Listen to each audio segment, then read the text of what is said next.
Warning: the following podcast contains violent scenes that may be unsettling to some listeners. Listener discretion is advised.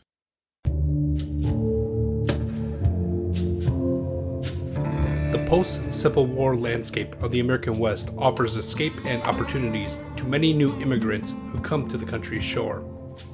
A few of them brave the journey to the camp town of Missouri Crossing, each looking for a new lease on life in the Dakota Territories. Join the settlers of Missouri Crossing, including Gregory Smith, played by Joaquin, Sister Margaret Miller, played by Monica, Bjorn Hagman, played by Chris, and Craig as the keeper of arcane lore, as we explore the horrors that await us on Down Darker Trails.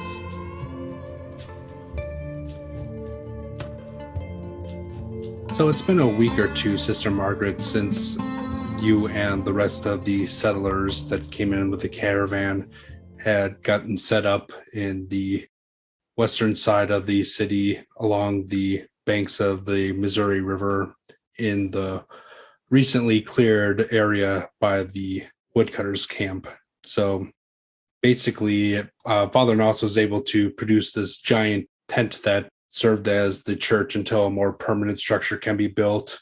Bjorn, Gregory, and a few of the men were able to kind of construct this like rudimentary wooden tower to perch the bell that made the trip all the way from Chicago over and mount that on top. So you have a working bell, but you're still kind of getting used to your surroundings. You and Sister Michael kind of share like a little tented back area in the rear of the church, separate from Father Noss.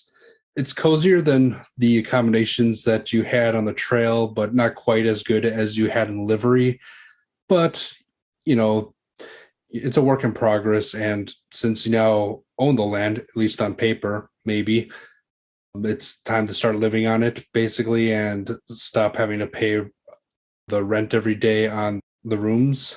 How are you basically adjusting to this new change of lifestyle, Margaret? I think keeping busy has definitely benefited her in some ways. Thinking about the fact that they're trying to set up so much in so little amount of time just so that they can get services started is occupying the forefront of her mind. She's trying to spend more time focusing on the church and Father Noss, Sister Michael, maybe trying to get to know a couple locals that just live by the river, trying to make herself establish as a positive force. And for the most part, she figures, that Bjorn is busy and doing his own thing. So he's kind of fallen towards the back of her mind a bit. And now when she sees him, she doesn't feel that same tension that she felt before, that kind of awkward shyness. Now that there's so many more people around her, that kind of feels like a silly dream that, like a schoolgirl crush that she would have had. So I would think that her being the kind of lazy person that she is, she's of course taking her time to nap by the river, explore the area, kind of walk off the beaten path and just enjoying the nature, trying to find her perfect napping spot as it would be, and trying not to get caught. And of course, you had plenty of time to do that lately. I mean, there's always work to be done, but you can always find an excuse like, oh, I need to go fetch water, or I thought I saw some local medicinals growing near the river. So yeah, you've been getting quite familiar with the river, and since you're not going into like the town proper, no one's been really bugging you about having a male chaperone with you. Yeah, you've been able to start services, and you probably had like one or two big Sunday ones, but basically whenever anyone feels like it, you could throw together an impromptu one, and Father Noss is more than happy to say mass, even if it's just for the locals. Yeah, one thing that has been noted was at the end of the Sunday Mass, an extra collection has been taken up to help pay off the loan that Gregory Smith was able to secure through the local establishment. What would Sister Margaret be getting up to on a typical day? It's starting to get a little bit colder. Get that brisk feeling in the air. It's probably almost autumn. You notice that some of the farms nearby, from reports of some of the drovers who've been coming in and out, they notice that some of the crops are being ready for harvest. But what would Sister Margaret be doing on a typical just weekday during the day? During the weekday, I would think she'd be trying to help out the local women with anything that she can do, medically speaking. As you said, she would harvest. Well, obviously, what the climate was good, she would harvest plants that she can dry out and eventually crush, in a mortar and pestle and keep for making rudimentary antibiotics or antiseptics, things like that. She would have started a little, plant near somewhere near the settlement of the church to grow, just things that she can kind of lure people in with. Hey, I've got this, you've got a sore throat, I've got this for that, you can't sleep, I've got some chamomile, in the hopes that they would see the church as a force of positivity and a force for change. And that's her idea of how she's going to lure all these kind of ruffian people to the service and ultimately to God. So once it starts cooling down, I think she would be more involved inside the church, tidying up. She obviously can't laze around as much because she would be noticed, and who wants to sleep outside when it's getting chilly? So she would be found more indoors. But I think something that for her has been in the back of her mind as the weeks pass is that while the church's presence is growing and they are having services, deep down she's still bothered by what she learned from Bill before they entered the actual encampment. And she's thinking, she's heard from, maybe listening in to Gregory talking to Father Nas about the land deals. She's getting the picture that although there's wonderful people in the settlement, they are few and far between, and that there is some unknown force, a man or maybe a group of men that kind of keep a tight grip on the settlement. And she believes that they're extorting people. As far as the collection plate, when it goes around after kind of listening in on Father Nas and Gregory talk about what they would need to do to pay off the land for the church, she thinks it's absurd that they would ask people of God to pay taxes and to, actually buy land to just erect a small structure. It's not going to be a huge church. It's just a small thing. And so she's very offended by that. And she doesn't think it's right. And she can't believe that Father Nos is actually going through with it. She feels horrible that these people are giving them money that they think are going towards, church services, but really they're just going to some rich guy's pocket. So she's very offended by that whole thing. And I think that would have wedged a little bit of distance between herself and Father Nas, because I guess she thought he'd be better than that, or he'd be able to stand up for the church and the clergy better than that. Same with Gregory. I could see her having some distance because the both of them made this terrible deal, and now the people are paying for basically an agreement to be extorted. It's certainly something that neither of them felt very happy to do, but talking to Gregory and Father Nos, you get the idea that maybe they didn't have much of a choice, but I don't know, maybe Margaret's still putting that fault on them because they were responsible for it. Definitely. Father Nos, not so much, because the church teaches, humility, temperance, and all that. But she feels that Gregory should have fought harder. After all, he's a man. And if he can't stand up, for the clergy, like basically a priest and two women, that was kind of his job, to go in there and make them look good. And part of her thinks that if it had been Bjorn, he would have kind of sweet talked his way into a better deal. But because Gregory seems to be more passive, that he probably just walked in and said, he took, basically in her mind, he took the first deal that was there because he didn't have the energy to fight for anything better. So her being so feisty, she's like, I can't believe that you would let the people pay for your terrible decision that you picked this out of all the options that could have been made available. You picked this one probably because you were lazy and didn't want to push harder or haggle better. And now the people are paying for it. And she's kind of mad at Father Nos because you were there too. and you just sat by as he did this. So she obviously wasn't there. She doesn't know the whole story, but in her mind, it's the man's job to kind of provide and do what's best for the community that they serve. In Father Noss's case, the church, and Gregory's job, since he's the one that volunteered to settle them down, she feels that he kind of let her down and her people down. And that Father Noss isn't saying that he was also let down just because he's trying to be polite. You're thinking about this on your walk, and you're probably kind of stewing in your own emotions a little bit. And does it kind of like spur Margaret to like want to do something either about it or just something specific towards the cause to be productive? She personally would like to find who's at the center of this. Obviously, when Father Noss and Gregory talked, no names were kind of thrown out there that she could listen to. So she has no idea who they dealt with. All she knows was that it happened at the Silver Dollar. And aside from feeling wronged by this and feeling let down by the men, she also has it in her mind, like I said what Bill had warned her about, that there is kind of an occult influence, let's say, on this town and the people in it. And in her mind, that is a likely cause as to why people are so wicked and wretched.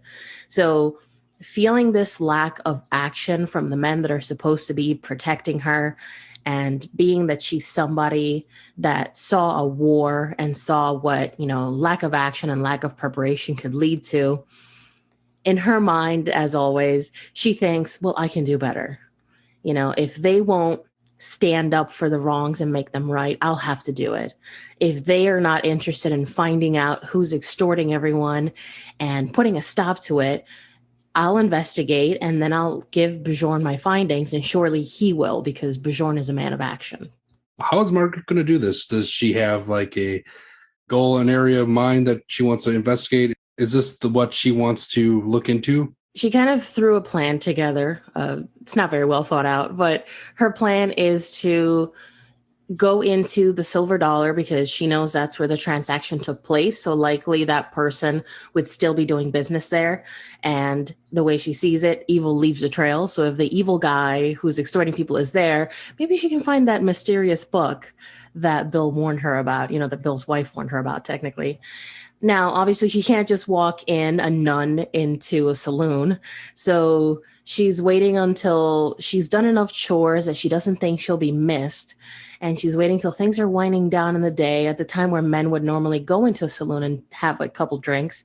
She's going to go towards the back of her current camp and look through her things. Now, Sister Margaret does believe in the humble lifestyle extremely. So she has 2 dresses to her name, and she's going to pick one, a nice soft blue color. And when no one's looking, she's going to bathe in the river, and she's going to change into that dress, do something with her hair, which at this point, from all the travel and her being so busy, she hasn't had time to cut. So normally it would be like a very short boy's cut, but right now it's just like an awkward, sloppy bob under her chin from all the travel. So she's going to style it as best as she can, make herself a nice cup of rose tea, and then use a bit of the rose petal fragments that have been steeped to use it as blush, maybe a little bit of lipstick just to give some life back into her face. In her mind, this disguise is absolutely foolproof. No one will know who she is. And her plan is to just walk into the saloon and find the biggest bad guy that she can spot and try to pump some information out of him. Yeah, and it's tough too, because even though you're kind of like secluded, Sister Michael's like always there. Father Noss is always there. Everyone's relying on you. People are just popping into the church at whenever times. You mentioned you're doing like ad hoc hospital work. Little Mary keeps coming by to tell you how well Zeke's doing thanks to your care and Boss Tolkien's care. So it's like it takes you a bit to like get a minute to yourself to put this disguise together. So it's almost evening when you finally find time to slip away and put it together. I don't know. Let's see if we can find some sort of role to see like how well you disguised yourself. There actually is a disguise skill. Does Margaret have any points in that? Nope. Alphabetically. Well, let's see how you do it anyways. Hopefully it's not a botch. All right, here we go. Oh my gosh, I got a 95. Well, it's not a botch. 96 and above are botches, but you know well enough that, I mean, amongst your friends, you're not fooling anyone, but you are new in town. So maybe you could come across as just like a new girl. Just looking at yourself in the mirror, you just feel so really out of place, but there's really not a whole lot you can do about it. So you probably want to come up with some sort of backstory or something if you're going to pretend to be someone other than you're not. Knowing her foolproof backup plan, of course, is that she is the wife of maybe a minor who has recently joined the area, and she's just trying to get a feel for the place. She wants to see her husband, maybe, has a drinking problem, so he'll be spending a lot of time at the saloon, and she just wanted to see if she could kind of catch him and bring him back home. She works so hard on dinner, and he doesn't even have the audacity to show up on time. So she's here to, pick him up and drag him back home. Excellent. Off to the silver dollar then? Absolutely. All right. So you begin your kind of like nervous walk away from the camp. Maybe you double back and skirt along the river, probably longer than you need to, so you can make it seem like you're coming from one of the more northern, closer to the mine areas that people are living in. And then you make your way southeast onto the main street, which people have been starting calling Main Street, and find that biggest building that you can.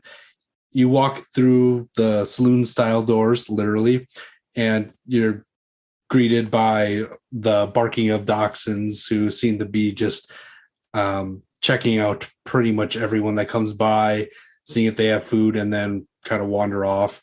Again, you see mostly pine with very few decorations. You see like deer antlers, the bottles of whiskey. You see the long bar with many patrons, and you're actually noticing at this point that compared to the rest of the town, there's quite a few women here. That definitely kind of, I want to say, brings her a bit of excitement seeing other women, but it does kind of make her wonder why she doesn't seem to see the women out by the river. She doesn't see a lot of women out on the streets. She doesn't hear Father Nas or Gregory or even Bajorn talk about a lot of women that they've encountered. So that kind of raises a red flag in her hand. She has no idea what type of establishment this is aside from a bar, but she knows that, she's seen Bajorn come in here, and as a good man, obviously he's only here for a drink. So maybe, next time she talks to him, she may just ask him like, wow, you never mentioned that there's other women there. I would have loved to know that, because there are so many services that I can provide just to women that require a high amount of modesty and trust. And obviously they're not getting it anywhere else. So this would have been a great place for her to start to look for people that could, be her future patients. Oh, you sweet summer child. Would you like to make an idea roll? Okay. So that's just your straight up intelligence then. Okay, my intelligence. Oh, this may be good for me. Wise last words. Yeah, I got 73 out of 80. Well, it's not a traditional skill, but this is like the general knowledge type role where it doesn't seem to fit into anything else. But you're having these thoughts of all the good that you could do for the women here. And then you're noticing that they're wearing things like rouge, and, their dresses are probably a little shorter in areas. And then it comes to you that, oh yes, these are probably those women. At the realization of that, it's like she got hit by a boulder. It's as if she just feels that pit at, like that hard, horrible weight at the pit of her stomach and that knot in her throat, because she's putting two and two together. She's looking at these women, she's noticing the types of shoes. She's noticing all the leg. She's noticing that their arms and their chests are showing a lot more than any woman ever should.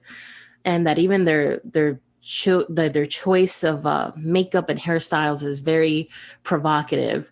And all she can think of is that she's seen Bajorn come in here multiple times. And she wants to believe that he only walked in for a drink or two, but you can get a drink anywhere. You can buy alcohol. You can trade for alcohol.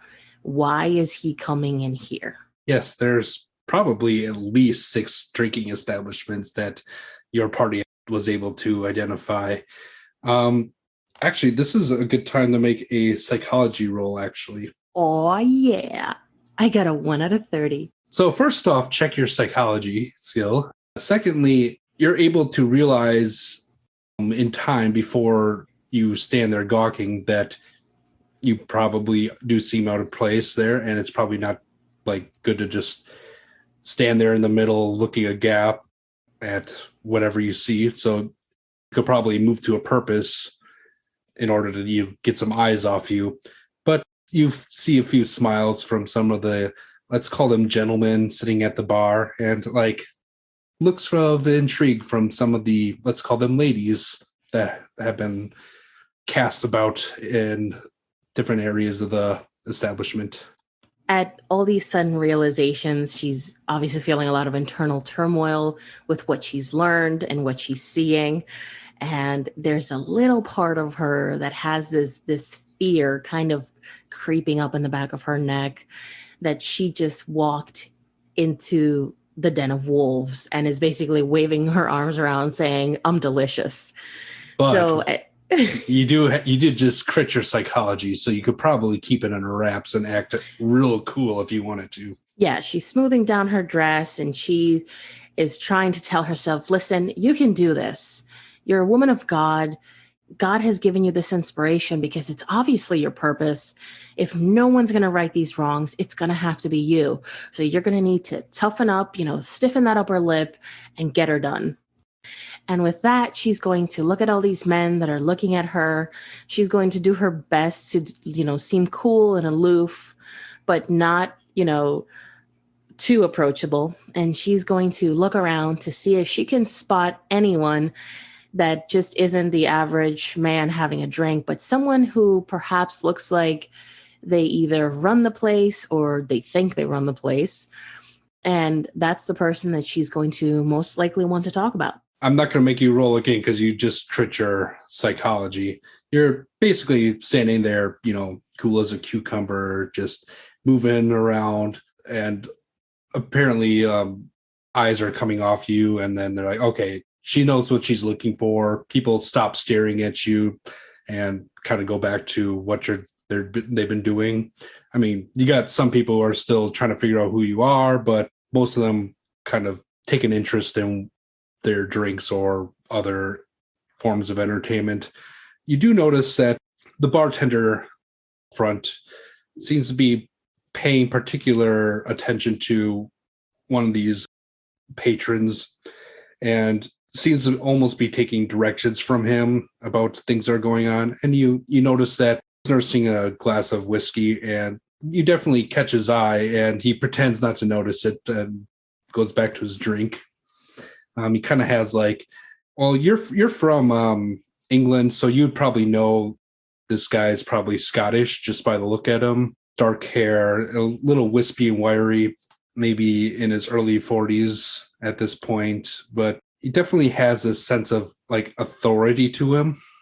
Okay. At seeing that man, she makes a mental note of him. She does another casual look around the room to make sure that there's nobody else that could fit the bill. And when she's absolutely sure that this is the man, she kind of reminds herself, okay, she's going to center herself as she walks over calmly. And she's going to remind herself that, hey, she survived a war, and, her female friends and a couple of her friends' fiancés at the time taught her a couple of self-defense moves. So if things go south, she can at least defend herself. She's not just some helpless woman. She was in the army. So she approaches this man, and she very casually approaches the bar, and seemingly by accident, her elbow rubs up against him, and she turns to him and says, Oh, my dearest apologies. I'm sorry. I didn't quite see you there. Oh, English, I see. He immediately recognizes your accent. Oh, I'm very sorry. Think nothing of it. Please have a seat if you will. And gives a little nod to the bartender, who sets another empty glass down next to you, and he starts filling it with this amber-colored liquid. Oh, dear. Whoa, I see. You're not from here, are you? I can tell that accent. Is that is that Scottish perhaps? And then she takes a seat very calmly, seeming very friendly. Glasgow, yes. I lose it every day I'm here, but you do have quite the ear, Miss. Smithson. Hello. My name is Maggie. How are you? Oh, better now. What brings you to this fine establishment here? Well, I'm new to the area, and I must admit, it seems I've lost my husband. He works at the mines, recently got a job there, and we're just getting settled. I've made a lovely dinner at home, and it would seem that I can't find him. And knowing that he's a man of the drink, I thought perhaps, just perhaps, I could find him here. This is the first place I'm looking, of course. It just seemed the biggest and the brightest, and I must say, I don't think I see him. What did you say your name was, sir? I'm sorry, I didn't catch it. Oh, Hendry, he says, and extends his hand to take yours. She very gently gives him her hand, and she smiles. What a beautiful name. What brings you here? Scotland's quite a bit away. And he gives your hand a little kiss and releases it. You know, like everyone, just searching for a new life, and America is the place to do that. If you know, it's a shame, he says, and like you're kind of seeing a little bit of regret in his like demeanor. You did say you lost a husband, but I mean, assuming you still have one, best of luck to you. Maybe I could put some feelers out to locate him. What was his name? His name, and she pauses to quickly think of something. Oh, Jonathan Smithson. He's about 5'9", a little bit dark his skin, from sometimes the mines, not the cleanliest of the work.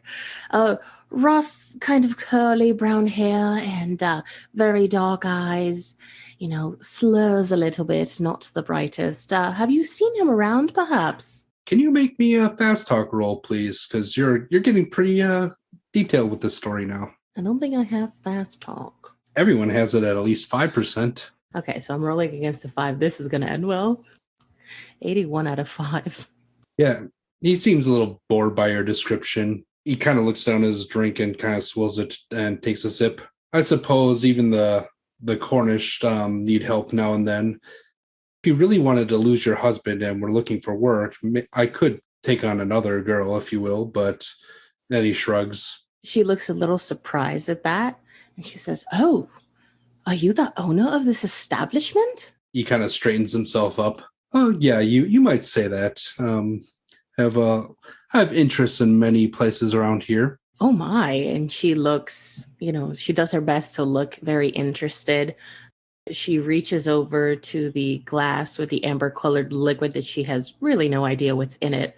And she goes to bring it to her lips, but the second she smells the alcohol, she very slowly puts it down and pretends that he's just so interesting that she can't focus on anything else but him. And she's going to say, "Oh, you must be a very successful man to own a place like this. It's huge." Oh, huge for around here's standards, but it's a growing town, and I feel like I've given this speech a few times now, but we're looking to make it a bit more reputable, if you will. Reputable. And at that, she tries to hide her shock because that's not the word she would have used for this place. I see. Wow. I had no idea I was talking to someone with so much influence. I do declare I'm sorry. This is my first time walking in here, and I'm surprised at how wonderfully clean and tidy this place is. It really looks like you're doing well for yourself. You've been buttering up for a while. Would you like to make a charm roll, because it seems like you're trying to build them up towards revealing some information. Since you've already set the scene pretty well, you can have a 20% bonus. I got a 96. Well, that's a botch. So basically, he waits for you to finish and then kind of narrows his eyes and takes the glass that he had poured for you and starts drinking out of it, finishes it, and sets it down. What are you actually here for, Miss Smithson, whatever your name was? Smithson, she says, and she feels a little bit nervous deep down.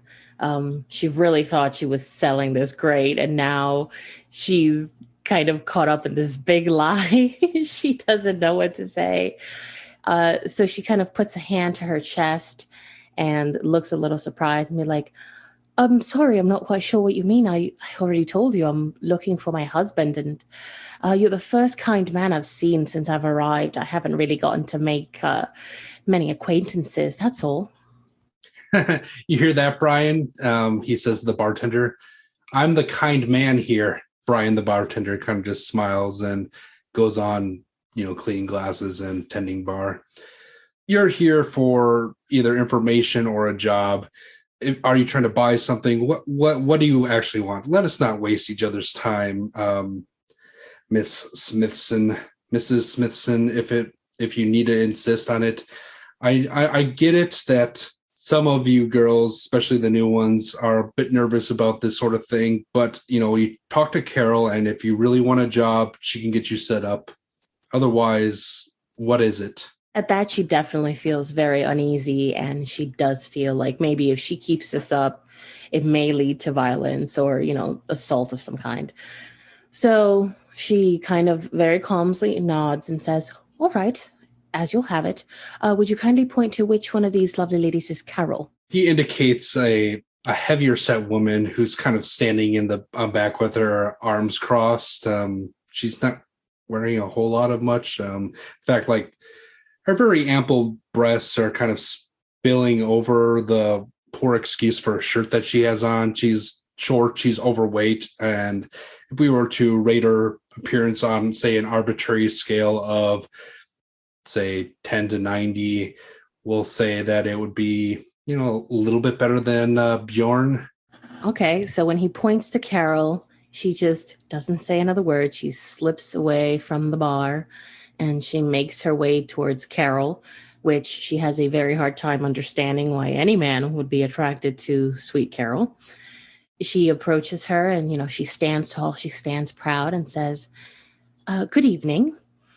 I was told by Mr. Hendry over there at the bar that I should be talking to you in the event that I were interested in a position here as a working woman. The woman referred to as Carol kind of does elevator eyes and kind of looks you up and down. You're not bad looking. Your pussy will probably get you 50 cents on the dollar if that's what you're looking for.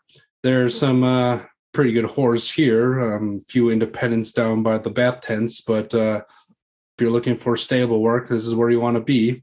When do you want to start? At the mention of that word, her face just turns absolutely beet red, and she starts stuttering. Like, she has only ever seen that word in writing. She's never heard it herself. And the fact that this woman, of all things, a woman, just flung that word like it was nothing, just has left her feeling like someone kicked her in the chest, and she's completely out of breath. So she has her hand on her chest and she says,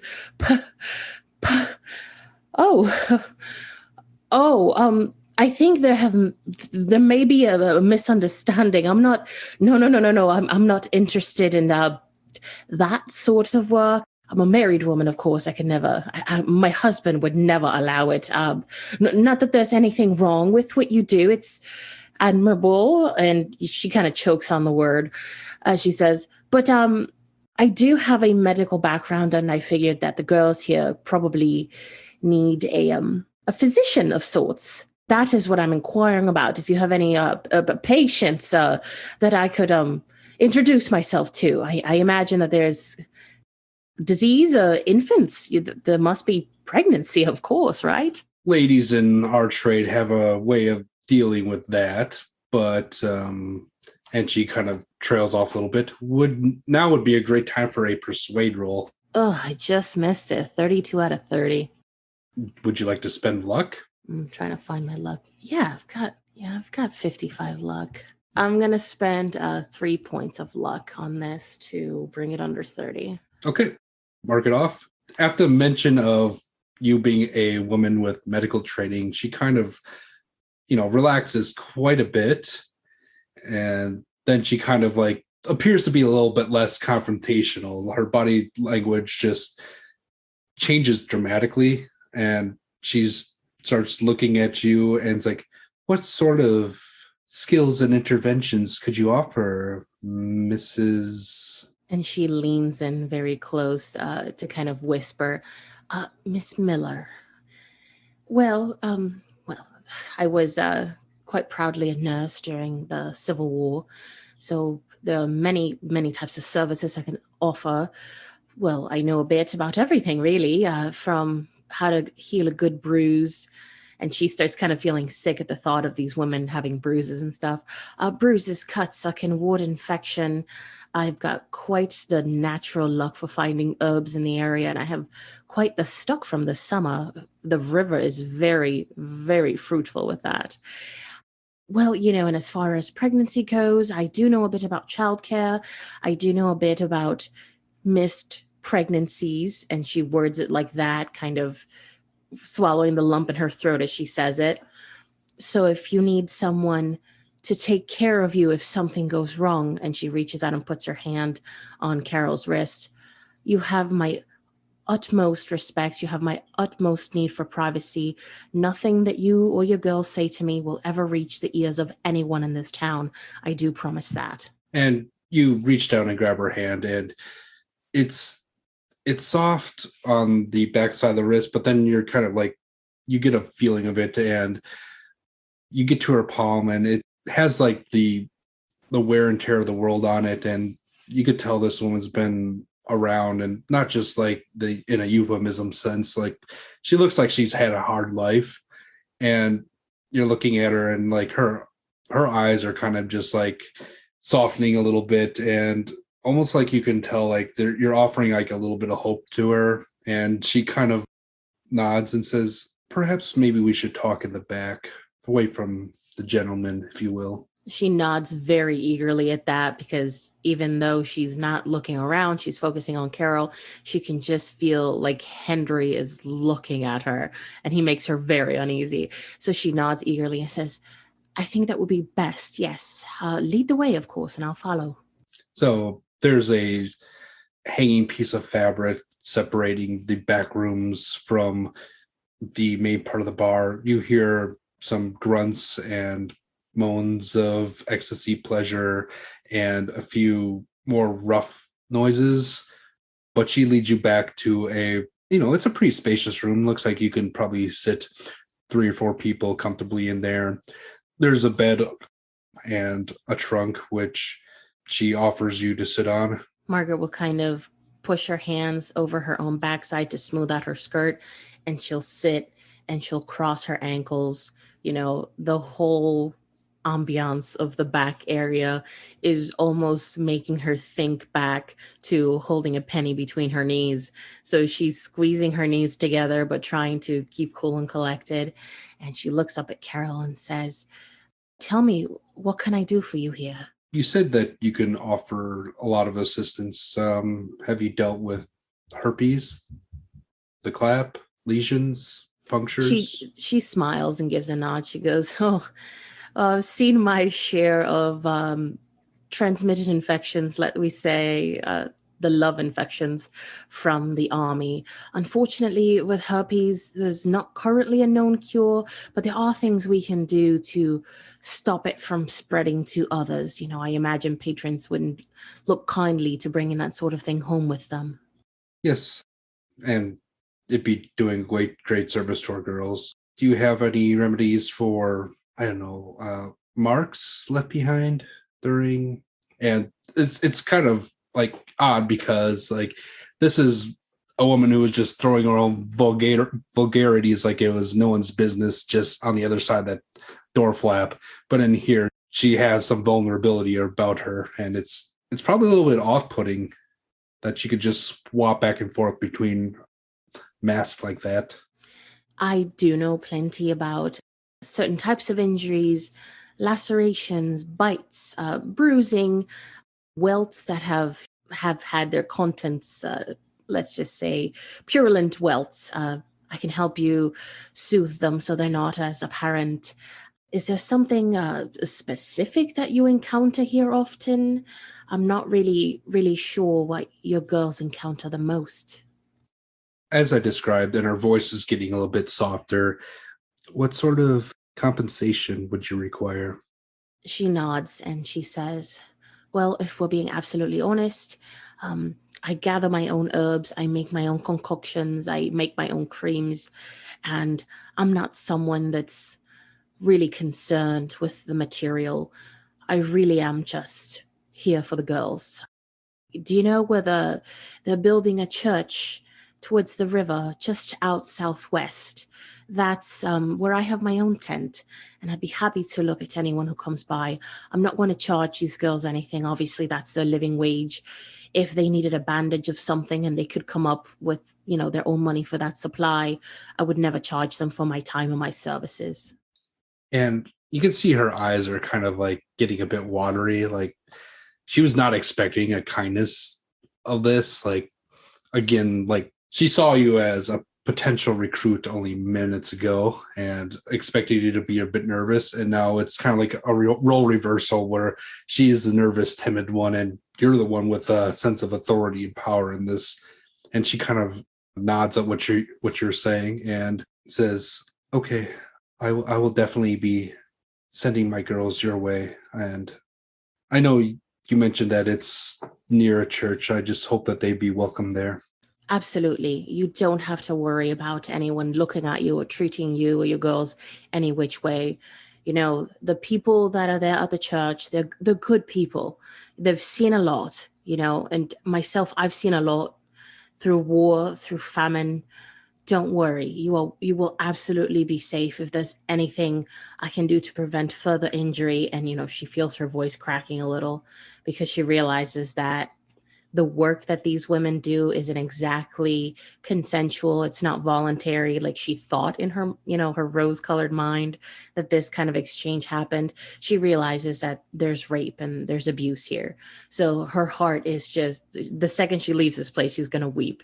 And she says to Carol, "You have my utmost promise that I will do anything for you and your girls. All I ask for in return is that if Mr. Hendry or any other man in this establishment asks about me, you refrain from using my real last name and just refer to me as Maggie Smithson." He makes me extremely uneasy. I don't know why. He seems lovely at first, but his mood turned at the flip of a dime, and I can say I'm a little shaken by it. So that's all I ask of you, that you protect my identity and I'll protect your girls. Of course. And Mr. Greer, he means well. He's a decent man. It just we do have to take care of ourselves. I was wondering if perhaps you can help someone sooner rather than having to wait. I don't have any supplies with me at the moment, but I can certainly do a consult with whoever you need right now. I can have a look, and depending on when you close, I can just run to my tent, grab what I need, and come back for you. She nods and says, "Wait here. It'll be just a moment." And she opens the sliding fabric. It's almost like a shower curtain on a rod, and lets herself out, kind of has to turn sideways and squeeze herself out of the doorway. And you hear footsteps creaking as she goes, and she's going for a few minutes, and like you're left alone to your own devices while you wait for whoever she sends in. What's going through Margaret's head at this point? She's feeling a lot. She's feeling fear, both for herself and for these women. But there's something about Carol that kind of reassures her. Carol's a tough cookie, and if need be, Carol can put her foot down. And she's absolutely petrified as to what she's going to encounter, because she doesn't know if she's going to see a woman who's been beaten within an inch of her life, or a woman with, a botched abortion who's dying of infection.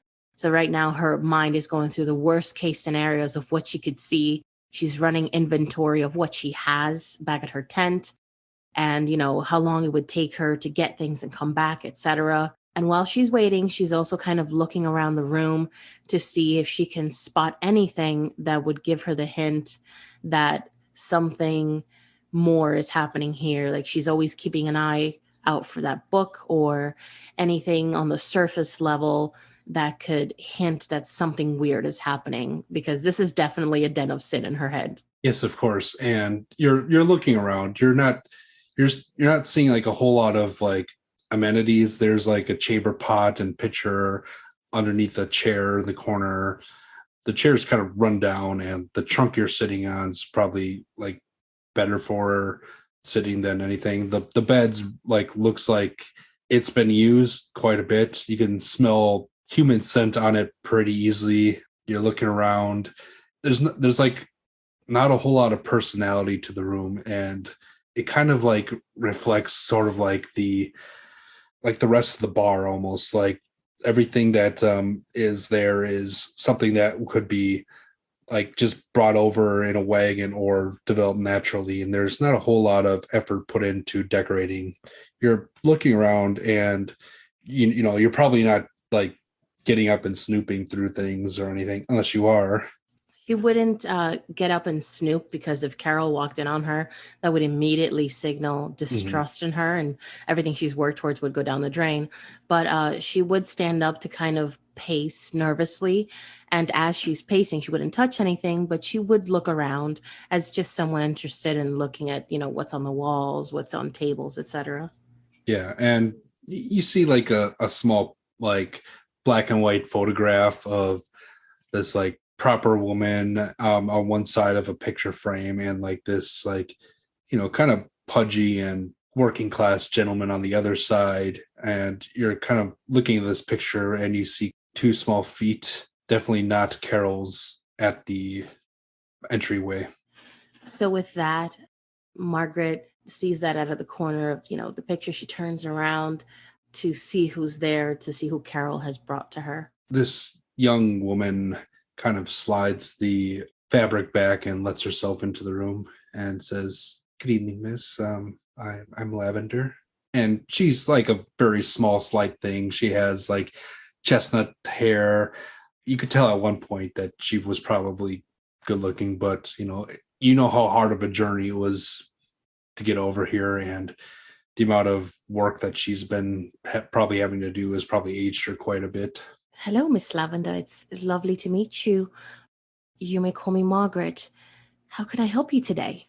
Well, she told me, and she emphasizes she, that you said you might be able to help me. Yes, that's right. What can I help you with? Are you hurt? Are you feeling ill? Can you give me a little bit more detail? Well, it was something from someone I met at work on the job, a customer, and it really hurts. Okay.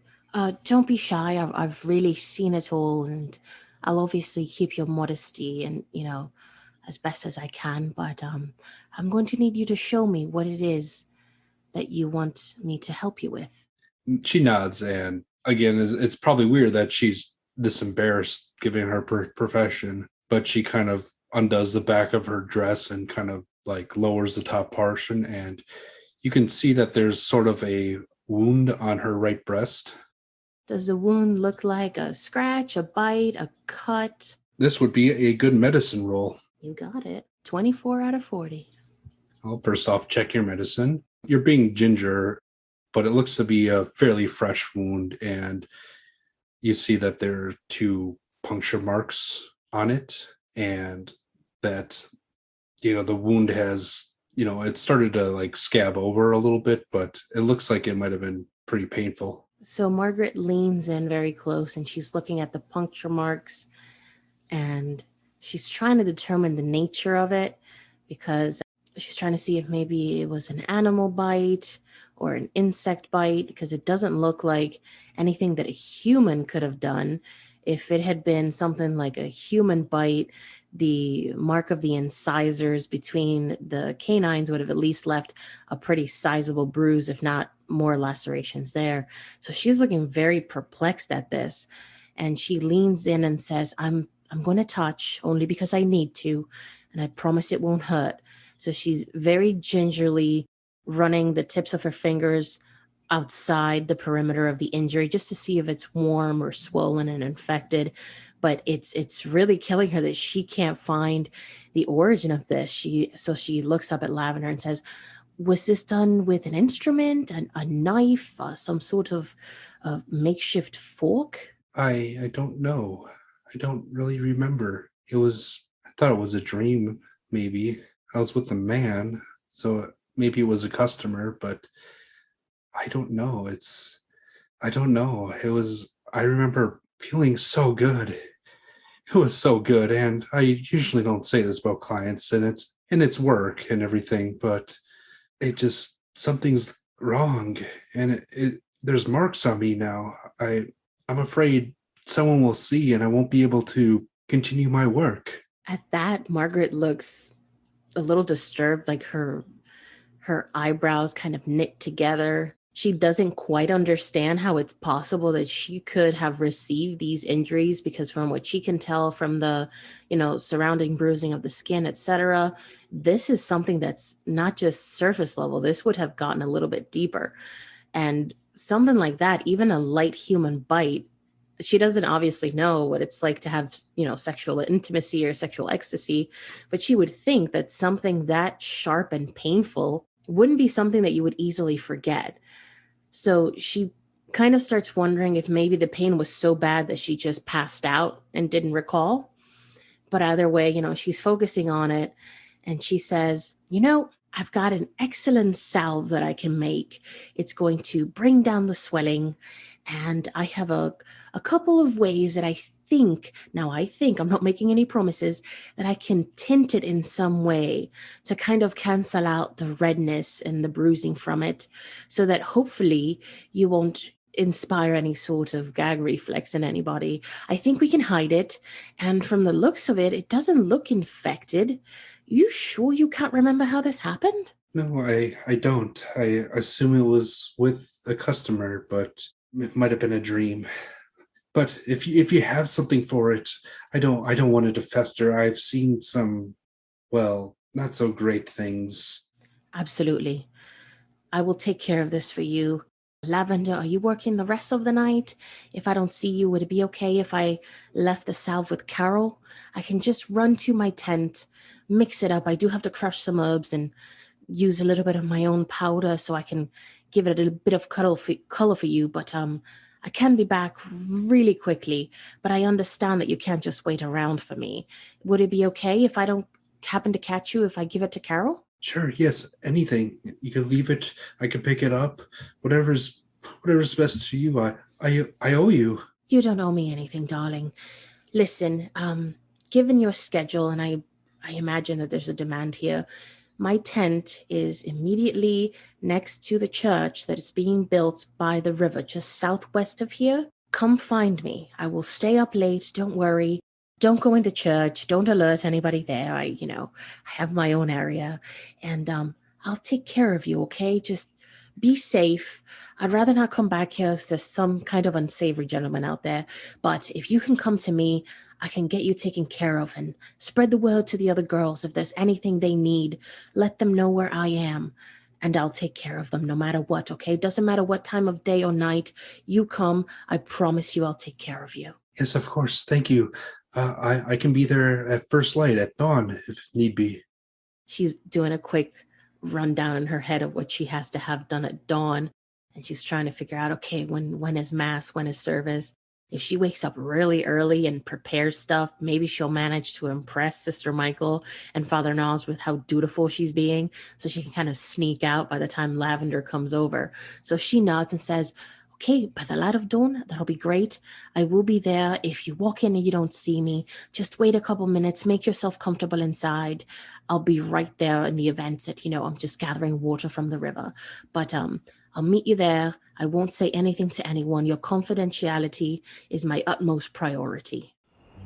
If historical APs with a supernatural flair are your jam, then The Ultimate Evil is just right for you. With inspiration pulled from the Satanic Panic, The Ultimate Evil takes place in the 80s as 4 young men reunite to discover the mysteries that surround their childhood mentor's death.